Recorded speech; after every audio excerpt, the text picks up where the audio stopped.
시청자 여러분 안녕하십니까? 출발 성공 투자 박민영입니다. 뉴욕장이 장 막판에 또 분위기를 바꿨습니다. 일단 라가르드 총재 발언으로 인해서 조금은 상승하는 흐름이 나왔었다가 마감한 20분 앞두고 상승분을 모두 반납한 채 거래를 마쳤습니다. 이 메타 등을 필두로 해서 규제 관련한 일부 기술주 우려가 등장을 했고요. 관련해서 메타는 5% 이상 밀려났죠. 경쟁 심화에 대한 우려 속에 넷플릭스가 또 빠졌습니다. 테슬라도 시장 분위기 반영해서 상승에서 하락으로 고개 돌린 채 거래를 마쳤고요. 심리는 여전히 취약합니다. 실적이나 개별 이슈에 조금 더 집중하는 흐름이 뉴욕장도 국내에도 반영되고 있죠. 그나마 국내와 뉴욕에서 동일하게 좀 좋은 흐름 나오고 있는 건 리오프닝 쪽인데요. 호주에서 백신 접종자에 한해서 국경을 열었다라는 소식이 들려오면서 뉴욕장에서도 오늘 새벽 여행과 항공주들의 강세가 이어졌습니다. 최근에 분위기 살아나고 있는 리오프닝주 오늘 좀 더 기대해 볼 수 있을 것인가 다시 한번 점검이 필요할 것 같습니다. 자, 여러 이슈들 살펴보죠. 오늘 투자 뉴스는 어제장 복귀부터 시작해 보도록 하겠습니다. 어제 키워드들을 한번 떠올려 볼까요? 일단 좋았던 쪽을 본다면 LG 에너지 솔루션 3일 연속해서 수급적인 흐름이 굉장히 강하게 나왔습니다. 패시브 자금 유입에 대한 흐름 있었고요. LG 에너지 솔루션으로 시장의 관심이 집중되다 보니까 자연히 수급 블랙홀 현상이 나타났고 다른 2차 전지 관련한 종목들은 모두 다 밀려나는 흐름 확인이 됐죠. 그나마 좀 견조했던 건 SKIT 정도였습니다. 그 밖에 시장은 유틸리티나 방위산업, 필수 소비재와 같은 좀 방어적 매력이 좀 센 섹터가 강하게 흘러갔고요. 참 불편한 동거예요. 리오프닝주와 진단키트주가 함께 강한 흐름을 보이고 있다는 것도 눈에 띄는 특징이었습니다. NFT 기대감 속에 부침 많이 겪었던 게임주 어제 올라서기도 했고요. 마켓컬리 상장에 대한 이야기 나오면서 주가 관련주 급등이었죠. 부진한 쪽은 거의 다 제조업이었습니다. 공급단의 이 막힘이 계속 이어지다 보니까 원자재 가격 상승도 부담이 되다 보니 함께 제조산업이 미끄러지는 흐름이 이어졌죠. IT, 자동차, 화학, 그리고 건설주도 어젠 동반해서 하락하는 흐름이 확인이 됐습니다. 이게 지금 시장의 전반의 분위기고요. 이 안에서 조금은 더 자세히 들어가 볼 내용들 살펴보겠습니다. 어제 방위산업 관련주들의 강세가 확인이 됐죠. LIG넥스원 7%, 인텔리안테크 6%, 한국항공우주, 그리고 하나에어로스페이스 등 모두 강했습니다. 자, 일단 올해 흐름을 놓고 본다면요. 비교적 이 정도만 돼도 괜찮다라고 볼 수가 있겠죠. 코스피가 10% 이상 밀렸던 1월이었으니까요. 일단 방위산업 관련주들은 올해 양호한 흐름이 나타났었고요. 일부 종목 같은 경우, 한국항공우주 같은 경우는 지난 12월부터 놓고 본다면 주가가 되려 36% 정도 올라와 있는 상황입니다. 연말 연초 상당히 좋은 흐름을 보였는데 왜 그랬는지 한번 들여다보죠. 우리가 방위산업주 체크포인트 꼭 이렇게 점검을 나눠서 하셔야 될 것 같아요. 항상 방산주 체크할 때는 국방 예산이 늘어나는가 봐야 되고요. 전투기와 무기 관련해서 수출이 있는가, 그리고 항공기 제작 혹은 부품 관련한 사업 괜찮은가, 위성과 우주 사업 기대할 수 있는가. 그럼 어느 쪽 이슈가 더 추가되느냐에 따라 봐야 될 종목 역시나 조금 달라질 텐데 지금 방위산업주들에 대한 분위기가 왜 괜찮아지고 있는지 하나씩 들어가 보죠. 국방 예산이 가장 눈에 띄는 흐름입니다. 우선은요. 2022년, 2026년 보면 계속해서 국방 예산이 늘어나는 추이라는 거죠. 일단 정부에서 예산을 늘려서 사업을 준다? 사실 방위산업 업체들에게 그렇게 수익성이 좋은 건 아닙니다. 어차피 정부 물량에선 마진을 남길 수 있는 게 정해져 있기 때문이죠. 하지만 국방 예산이 는다 자체는 분명히 긍정적인 안정감을 주는 포인트인 거고요. 자, 그럼 1번이 안정감이었다. 그럼 다음번에서 성장에 대한 기대를 찾아봐야겠죠. 바로 수출입니다. 수출 같은 경우는 해외로 보내는 것이기 때문에 국내 정부가 주는 것처럼 마진이 적지 않아요. 그래서 수출이 늘면 늘수록 이익은 폭증하는 구조가 되겠습니다. 가격 주도권이 있기 때문이죠. 12월부터 해서 지금 석 달간의 굵직굵직한 수주 소식이 계속해서 전달이 됐었죠. K9 자주포부터 해가지고 이어가지고 천궁 또 K9 이슈까지 전달이 됐었습니다. 올해만 들어서 벌써 6조 원 이상의 자금 수출을 따낸 거죠. 지난 12월 것까지 더한다면 7조 원 이상입니다. 그리고 앞으로 남아있는 수주풀은 더 넉넉하다라고 하네요. 17조에서 40조 원 정도로 기대가 되고요. 지금 중동과 우리의 관계가 굉장히 우호적으로 이 무기 수출이나 방산 관련한 수출 부분에서 잡히고 있다라고 하네요. 중동 같은 경우는 무기 수입 세계 35%를 차지하고 있습니다. 상당한 압도적인 비중이죠. 우리는 중동과 건설 붐 때부터 해서 신뢰관계가 구축되어 있기 때문에 앞으로 관련한 프로젝트에 대해서 많이 따올 가능성이 있다라는 기대감도 등장하고 있습니다. 지금 방위산업 같은 경우는 꽤 오래 눌려 있다가 지난 연말부터 조금 힘을 내고 있는 상황이기 때문에 걱정보다는 기대가 많다라고 얘기를 합니다. 앞서 봤던 국방 예산 늘어난다 혹은 수출이 증가한다. 여기에다가 MRO 사업, 우리 잠시 잊고 있었잖아요. 항공기 관련해서 정비 사업이라던가 부품 사업 같은 경우도 최근 들어서 보잉이나 에어버스에서 생산을 재개했다는 소식이 들리면서 이 사업도 비교적 괜찮게 기대를 품고 있다라는 거죠. 그리고 성장성에 대한 코멘트는 위성에서 찾을 수 있을 텐데요. 우주산업 개화기이다. 결국 모멘텀은 충분할 것이고 지금 본업들이 나아지고 있는 산업 상황에서 위성 산업까지 더해진다면 기대해볼 만하지 않겠어라는 의견들이 나오고 있습니다. KTV에서 이색적인 이 타이틀의 제목을 냈어요. 지금 최선호주도 고를 필요가 없다. 모든 것에 대해서 일단 사놓고 묻어라. 그냥 잊으면 언젠가는 수익이 나 있을 것이다 라고 의견을 줬습니다. 전부 다 탑픽이다라는 거죠. 한마디로. 각 모멘텀 다가오는 시기에 맞춰서 비중을 늘려가는 것 정도로 해석이 가능하다라는 의견이고요. KTV에서는 인텔리안 테크를 넣지는 않았습니다. 인텔리안을 넣은 이유는 적에도 위성 관련해서는 인텔리안이 좀 긍정적으로 코멘트가 되니까 시청자 여러분들 참고하시라고만 정리를 해봤으니까 잘 한번 대응해 보시고요. 잠시 후에 좀 김진만 팀장은 이와 관련해서 어떤 종목에 비중을 더 늘려가야 된다라고 의견을 주실지 아니면 지금은 아니다라고 의견을 주실지 한번 정비해 보겠습니다. 다음 이슈 가볼까요? 방위산업뿐만 아니라 어제장에 게임주도 강하게 흘러가는 모습 확인이 됐었죠. 게임주는 반가울 수밖에 없습니다. 한동안 정말 파랗게 질려 있었거든요.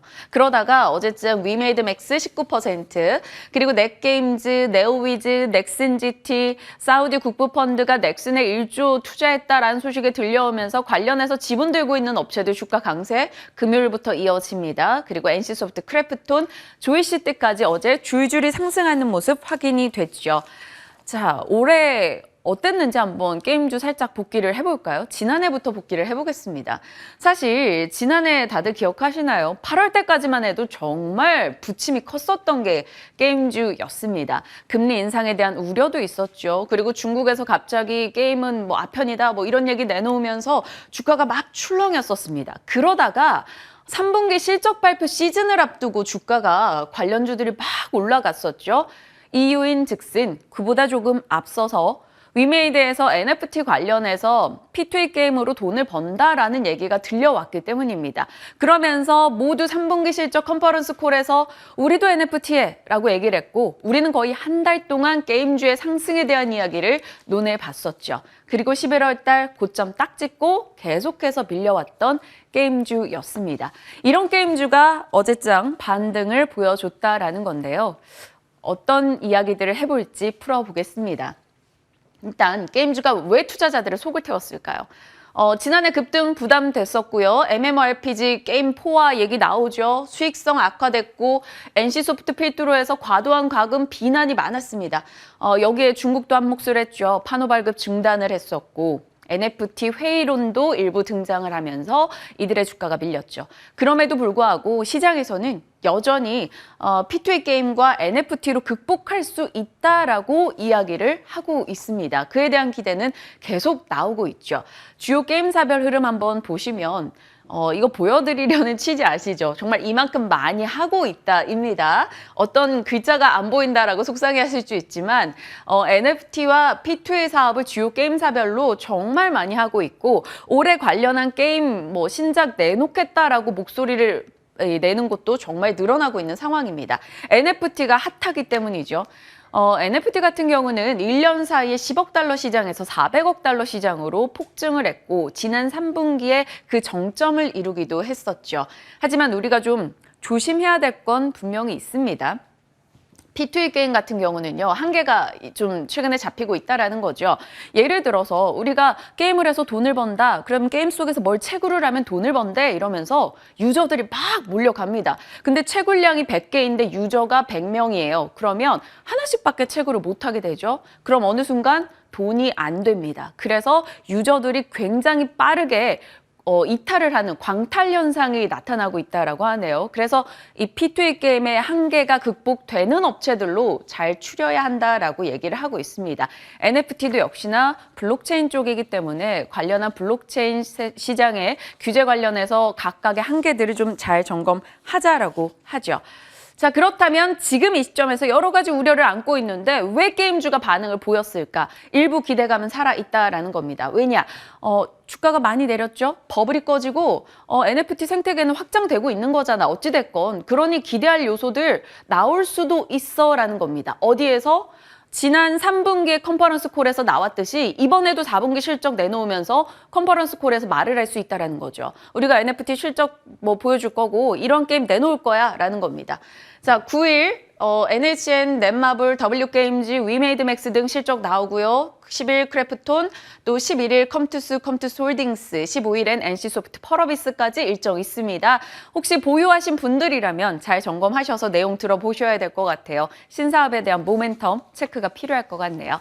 자, 이 중에서도 어떤 종목을 픽할지 잠시 후 김진만 팀장과 전략 챙깁니다. 자, 요건 짤막하게 가죠. 진단키트주입니다. 이 종목들 매매가 너무 어렵게 느껴지는데 일단 어제장에서도 올랐습니다. 녹십자 MS 상한가 기록했고요. 수젠텍 14%, 랩지노믹스 7% 가까운 상승 확인이 됐습니다. 휴마시스도 일단은 빨간불을 기록했고요. 지금 진단키트 둘러싼 이슈들 한번 들여다볼까요? 코로나19 확진자가 피부로 와닿습니다. 주변에서도 정말 많아지고 있거든요. 사흘 연속해서 3만 명대, 2주 만에 5배 늘어난 수치고 정은경 질병관리청장은 2월 말이면 신규 확진자는 13만에서 17만 명도 가능할 거다라고 이야기를 했습니다. 그리고 진단키트 품목 허가 소식도 있었죠. 여러 이슈와 많이 올랐다라는 것에 대해서 시장은 굉장히 혼재된 해석을 하고 있고요. 그래서 종목들의 변동이 큽니다. 내가 만약에 이 종목을 보유하고 있는 개인 투자자라면을 한번 생각을 해봤어요. 그래서 좀 만들어 봤는데요. 수젠텍을 내가 3일 갖고 있었다라고 생각을 해봤습니다. 2월 3일에 19% 올랐고 그 다음날 19% 떨어졌고요. 어제 또 14% 올랐어요. 장중의 변동도 굉장히 컸습니다. 고점 대비 저점 14%, 고점에서 종가 빼면 3%. 이런 식으로 자칫 잘못하면 분명히 오른 날인데 나는 10% 이상 손실이 나 있는 상황이 될 수도 있다라는 거죠. 이 밑에 거는 휴마시스 차트예요. 보이시나요? 이게 하루 흐름이거든요. 여기서 샀다가 여기서 물릴 수도 있고 또 반대로 여기서 사서 여기서 이득을 내고 나올 수도 있고 개인 투자자 분들 중에서도 정말 소위 말하는 고수가 아닌 이상은 이들 종목 잘 대응할 수 있을까라는 생각이 들었습니다. 그래서 잠시 후에 이에 대해서도 좀 전략을 나눠볼 수 있다면 김진만 팀장님과 챙겨보도록 하겠습니다. 오늘 여러 가지 이슈 다뤄보겠습니다. 지금부터 전략 함께 가보실게요.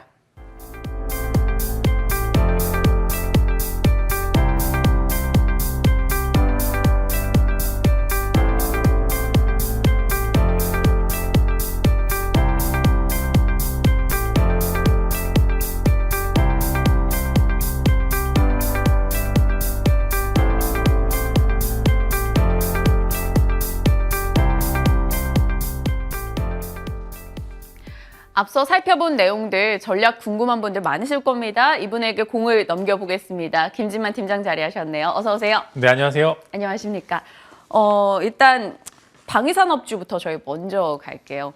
저를 비롯해서 일단 지난 연말부터 해서 수주 소식에 보유하신 분들이 꽤 계실 텐데 그분들이 이거 더 끌고 가야 될까 고민하실 것 같아요. 그런데 KTV의 의견을 보면 이거 그냥 사서 묻으라고 하니까 정말 한 종목 정도는 묻어야 되나 싶고요. 네, 맞습니다. 이제 최근에 방산주의 흐름도 굉장히 좋고요. 고점에서 그렇게 많이 꺾이지 않은 모습도 많이 보여주고 있는데 아무래도 경기 방어주적인 성격도 가지고 있는 데다 최근에 성장적인 매력까지 같이 가지고 있기 때문에 매력이 좀 2개 이상 되기 때문에 그래도 안정적으로 좀 보고 있고요. 지금은 돈 못 버는 기업들은 도태될 수밖에 없습니다. 이제 실적으로 증명을 해야 되는 기업들이 굉장히 많은데 최근에 영업 이익률이 많이 개선되고 있는 기업들이 굉장히 많습니다. 그렇기 때문에 방산주들은 최근에 트렌디함을 그대로 다 가지고 있다고 좀 보시면 좋을 것 같고요. 그다음에 최근에 군비 경쟁이 생각보다 좀 치열하게 나타나고 있습니다. 코로나 때문에 밀렸던 계약들이 수주로 계속적으로 이어지고 있는 상황이고요. 거기에 추가적으로 한 곳, 예를 들어 한 지역에서 어떤 무기를 들여놓게 되면 비슷한 급의 무기를 계속적으로 들여놓을 수밖에 없는 상황이기 때문에 그 부분에 있어서 계속적인 수주도 이어질 가능성도 존재를 하고 있고요. 거기에다 매출이나 이제 수주 잔고가 발생하게 되면 그 이어서 계속 이것을 유지 보수해야 되는 비용도 매출과 영업이익으로 계속 잡히기 때문에 돈을 계속 잘 벌 수밖에 없는 기업들이 많다. 그렇기 때문에 박민영 앵커님 말씀대로 사고 묻어두는 게 더 낫다라고 보시면 좋을 거고 이제 방산주 같은 경우에 지금 그래도 조금 많이 올랐기 때문에 단기적인 마인드로 접근하시기보다는 그래 중장기적으로 조금 더 높은 수익률을 기대하는 기업으로 보시면 좋을 것 같겠다라고 좀 정리를 할 수 있겠습니다.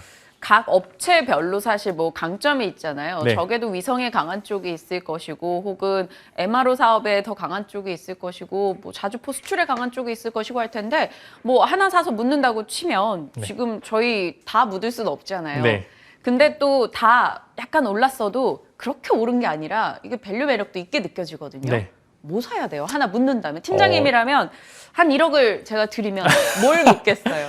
저는 안정적인 이제 그래도 괜찮은 종목을 말씀을 드리면 LIG 넥스원이 이제 막 매출이나 영업이익이 개선이 되고 있는 기업이기 때문에 훨씬 더 수주 잔고가 굉장히 많습니다. 수주 잔고가 많다라는 거는 앞으로 매출이 그래도 계속적으로 발생이 되고 더 많이 나올 수도 있는 기대감도 갖기 때문에 만약에 탑픽으로 꼽으면은 LIG 넥스원을 좀 탑픽으로 말씀을 드리겠고 뭐 뒤이어서 하나 에어로스페이스도 굉장히 크지만 저는 이제 만약에 이제 좀 완전 이제 거대 기업 말고 이제 좀 중소형 기업들 말씀드리면 인텔리안 테크가 굉장히 좀 미래 가치가 좀 뛰어나다고 좀 보고 있어요. 만약에 네. 정말 묻어서 살 종목을 좀 원하신다면 인텔리안 테크가 굉장히 좀 기대가 큰데 뭐 저기 또 뭐 이제 궤도 쪽 안테나 납품을 하고 있는데 매출이 이제 막 발생이 시작했습니다. 2020년도에 매출이 이제 90억 정도였었는데 지금 이제 거의 190억 가까이 좀 많이 증가를 한 모습을 보여주고 네. 있기 때문에 인텔리안 테크를 좀 고수익률을 원하시는데 기간이 좀 넓게 투자하고 계신 분들은 인텔리안 테크를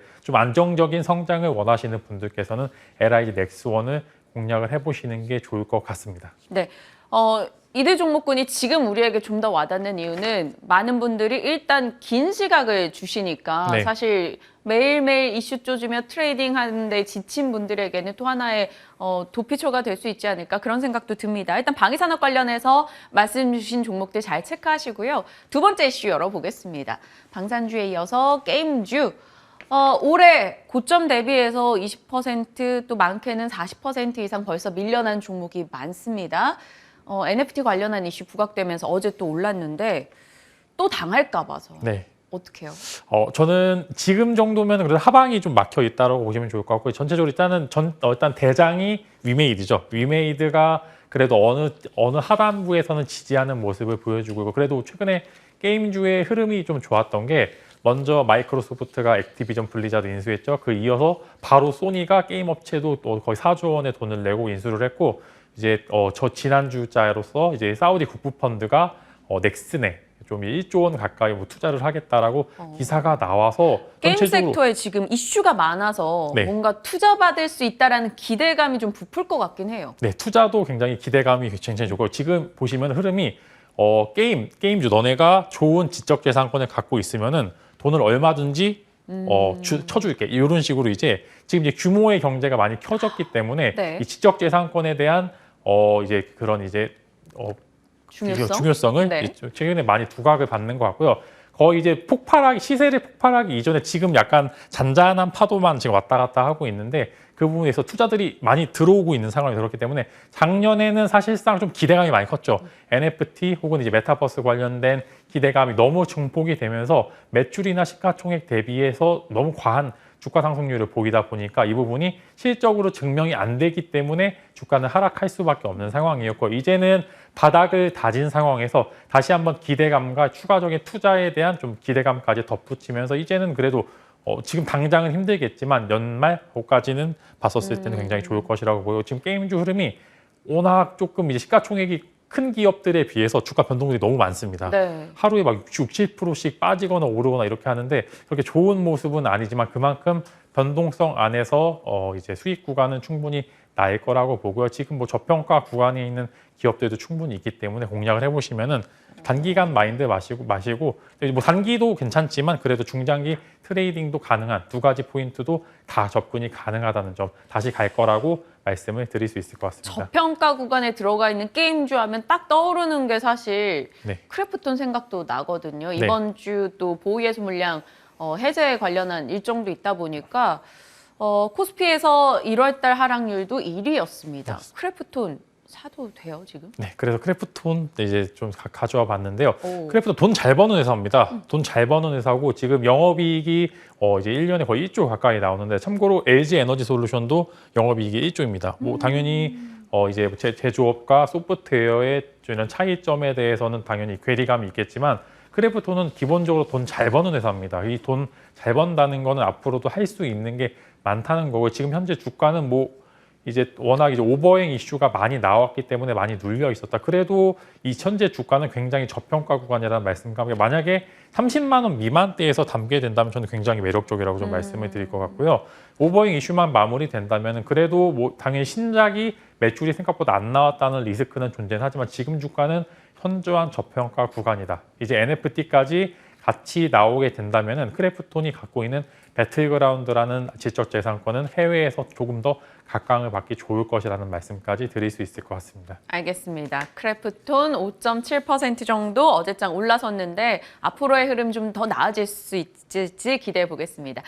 다음은 또 진단키트 얘기요. 사실 이 종목에 둘러싼 환경적인 이슈는 모든 개인 투자자분들 이제 아실 거예요. 그럼 보유자를 위한 전략이 필요할 것 같아요. 일간 변동이 너무 큰데 어찌합니까? 지금 변동폭이 너무 큽니다. 그다음에 네. 지금 이제 슈마시스랑 SD바이오센스가 지금 경고 딱지를 붙고 이제 붙일 예정인데 아무래도 그렇기 때문에 대장주가 좀 쉬게 되면은 낙수 효과를 좀 기대해 볼 만한 상황이고요. 일단은 보시면 이제 보셔야 되는 게 확진자 수가 계속 늘어는 나고 있는데 이 늘어나면 원래 지난 이제 계속적인 흐름을 봤었을 때는 늘어나면 늘어날수록 진단키트 관련주도 하락세가 좀 완연히 나타나게 되는데 고점이 계속 높아지고 있습니다. 이제 앞으로 확진자 수가 더 늘어서 최대 10만 명, 15만 명까지 나올 수 있을 거라는 그런 전망이 나타나게 된다면 지금 단순히 테마성 이슈로 보기에는 워낙 많이 높아지는 상황이기 때문에 저는 그래도 계속적으로 양봉에 매수하시지 마시고 음봉에 매수하시게 된다면은 그래도 계속적으로 시세 분출은 강하게 할 것이라고 보시면 좋을 것 같고요. 지금 지난주에 랩지노믹스 얘기해주지 않으셨어요? 네, 맞습니다. 네. 지금 한 10% 정도 수익 난 걸로 알고 있는데 그 종목도 사실 이게 팀장님 리스크가 있는 게 그 말씀 주신 당일날 급등했고 그 다음날 급락했고 그 다음날 또 급등하고 뭐 이러니까 김진만 팀장 살에서 샀다가 다음날 파신 분들은 와 나 손해봤어 이러실 수도 있는 거잖아요. 물론 결과적으로는 저희 수익이지만. 네, 저는 그래서 음봉에 사시고 양봉에 파시자. 저는 짧게 보시는 게 좋을 것 같은 게 분명히 또 밑에서 살 수 있는 기회는 충분히 올 수 있습니다. 그렇기 때문에 저는 앞으로도 진단키트는 계속적으로 강한 시세 분출을 하루라도 이제 계속적으로 보여줄 것 같기 때문에 단기 트레이딩으로만 접근하시라고 보시면 좋고 지금 보시면 어제도 새로운 진단키트 기업들이 편입이 많이 되는데 네. 그 부분만 이제 새로운 기업들 위주로 보시는 게 좋을 것 같다라는 말씀까지 드릴 수 있을 것 같습니다. 어찌됐건 고점을 계속해서 높여가고 있는 종목군이기 때문에 뭐 데일리 트레이딩 해보고자 하시는 분들은 말씀 주신 대로 이때 떨어질 때 사서 올라갈 때 파는 이 전략 잘 챙겨 보시길 바랍니다. 진단키트 얘기하니까 갑자기 그 종목 생각이 나서 SK 바이오사이언스 네. 어제 실적 나왔잖아요. 일단 4분기 영업이익이 전년 동기 대비 2220% 이상 증가했다라고 합니다. 어마어마한 실적인데 사실 뭐 시장 컨센에 충족이 됐는지도 중요할 거고요. 이 주가가 34만 원에서 17만 원까지 떨어졌어요. 이렇게 빠질 종목입니까? 정말 저평가 구간이라고 보여요. 네. 저는 일단은 너무 지금 트렌드 자체가 백신주라는 그런 이제 틀에 짜여져 있기 때문에 지금 이제 시세 분출은 더 안 되고 있는데 저는 SK바이오 정말 좋게 보는 게 돈 잘 버는 기업이며 돈 잘 벌고 성장했고 앞으로 성장할 기업으로 보시면 좋을 것 같고 이제 또 부스터샷에 대한 이야기도 계속적으로 나오기 때문에 단기 트레이딩 관점에서 충분히 접근 가능하고 현재 주가는 현저한 저평가 구간 지금 보시면은 삼성바이오로직스에 비해서 비슷한 CDMO 사업을 하고 있는데 PER이 삼성바이오로직스는 거의 100대, 그다음에 SK바이오사이언스 20대 중반. 거의 4배 가까이 차이가 나는데 그만큼 돈 잘 버는 이제 삼성바이오로직스가 고평가 논란보다는 이 SK바이오사이언스의 저평가 이제 상황을 좀 설명을 드리고 싶고요. 저는 더 현재 주가보다는 그래도 훨씬 높아야 되기도 현재 충분히 매수 가능한 시점. 저는 분명히 바이오사이언스의 시간은 온다라고 좀 말씀을 드릴 수 있을 것 같습니다. 알겠습니다. 실적 어제 소식이 나온 김에 요거까지 또 추가로 한번 질문을 드려봤습니다. 말씀 주신 내용들 잘 활용하셔서 스스로의 투자 패턴에 한번 녹여보시길 바랄게요. 자, 오늘 전략 김진만 팀장과 함께 했습니다. 고맙습니다.